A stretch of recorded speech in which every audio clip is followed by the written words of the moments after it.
Well, hello and welcome to the very first episode of the Guerrilla Culinarian. No, not gorilla. Guerrilla.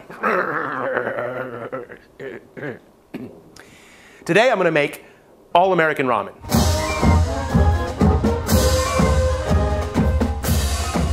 I mean, what isn't more American than ramen? Think about it, right?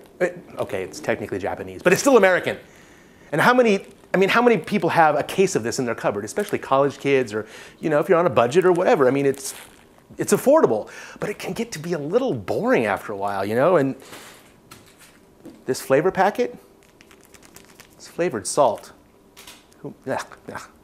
But even more Americaner than ramen, hot dogs. That's right, hot dogs. Hot dogs, ramen, coming together for something really tasty.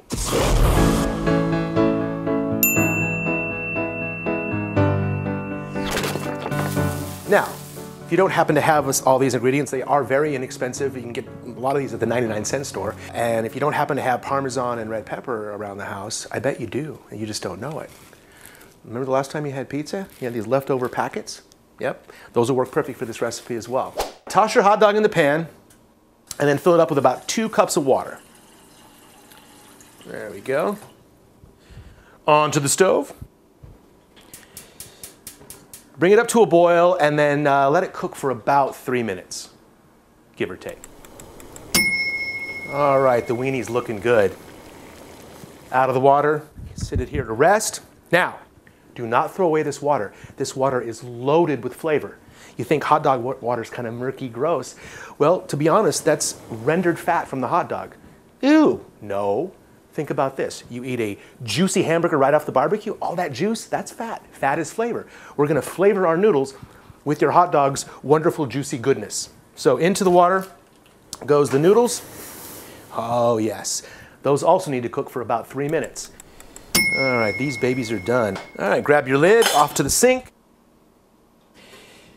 And dump out the water. Careful, don't put your face over there. You'll get a rockin' hot facial. All right, get rid of all the water. Yeah, a little bit in there is okay.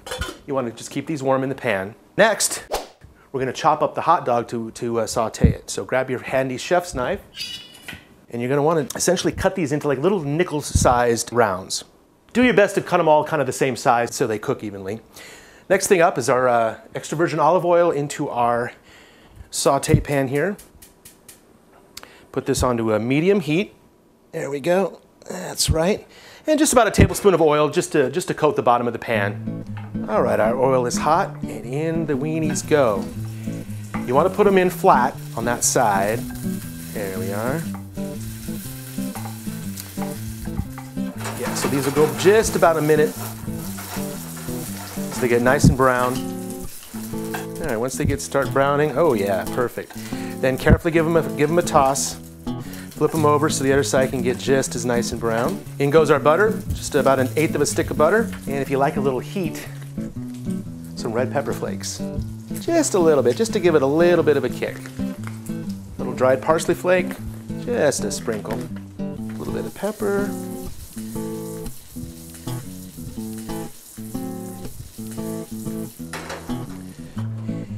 And now our lovely noodles. A little bit of Parmesan cheese. Not all of it though, we gotta save some.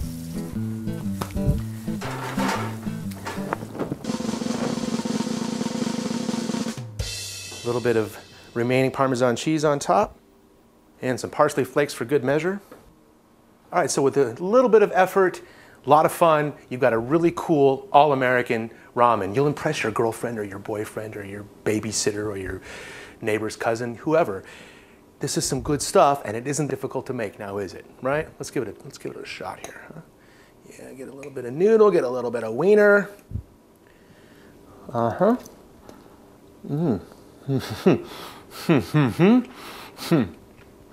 My mom said don't talk with your mouth full, so I was waiting. It's really nice. It's very creamy. It doesn't taste like ramen. It really does not resemble top ramen anymore. You will certainly be making this again and again and again. And you can step it up. You can add onions and bell peppers, you name it. You can add, you know, different elements to really just bring it to a whole new level, and it doesn't cost much. It's not difficult to make, and it's a lot of fun. Well, this concludes the first episode of the Guerrilla Culinarian. I'm Sean Michael Beyer, and if you want a recipe or you want a suggestion or you want to have anything, just hit me back, hit me up, punch me in the face, whatever it takes, let me know, and I'll try to do my best to make some good grub for you. Peace.